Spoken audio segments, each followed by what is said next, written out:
नाज़रीन कबी ख़बर अव्हांखे ॾियूं फरीदाबाद खां एफपी बचाव बंद खे लॻल घारो 200 फुटनि खां वधी वियो आहे।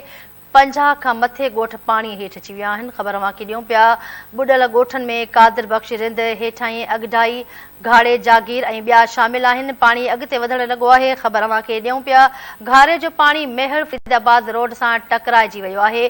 ॿिनि हंधनि तां 50-50 फुट जा कट ॾिना विया आहिनि। रोड खे कट ॾियण सबबि फरीदाबाद समेत काछे ऐं भर पासे जे सवें ॻोठनि जो ज़मीनी राब्तो कटिजी वियो आहे।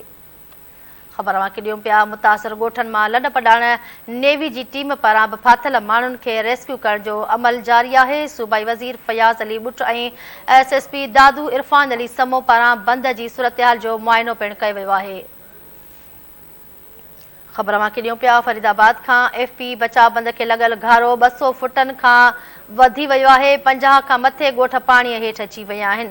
ॿुॾल ॻोठनि में कादिर बख़्श रिंद हेठी अगडाई घाड़े जागीर ऐं ॿिया ॻोठ शामिल आहिनि। पाणी अॻिते वधणु लॻो आहे। घारे जो पाणी मेहर फरीदाबाद रोड सां टकराइजी वियो आहे। ॿिनि हंधनि तां 50-50 फुट जा कट ॾिना विया आहिनि। रोडनि खे कट ॾियण सबबि फरीदाबाद समेत काछे ऐं भर पासे जे सवें ॻोठनि जो ज़मीनी राब्तो कटिजी वियो आहे। मुतासिर ॻोठनि मां लॾ पॾाइण शुरू थी वई आहे। नेवीअ जी टीम पारां बि फाथल माण्हुनि खे रेस्क्यू करण जो अमल जारी आहे। जॾहिं त सूबाई वज़ीर फयाज़ अली बुट ऐं एसएसपी दादू इरफान अली समो पारां बंद जे सूरतहाल जो मुआइनो कयो वियो आहे।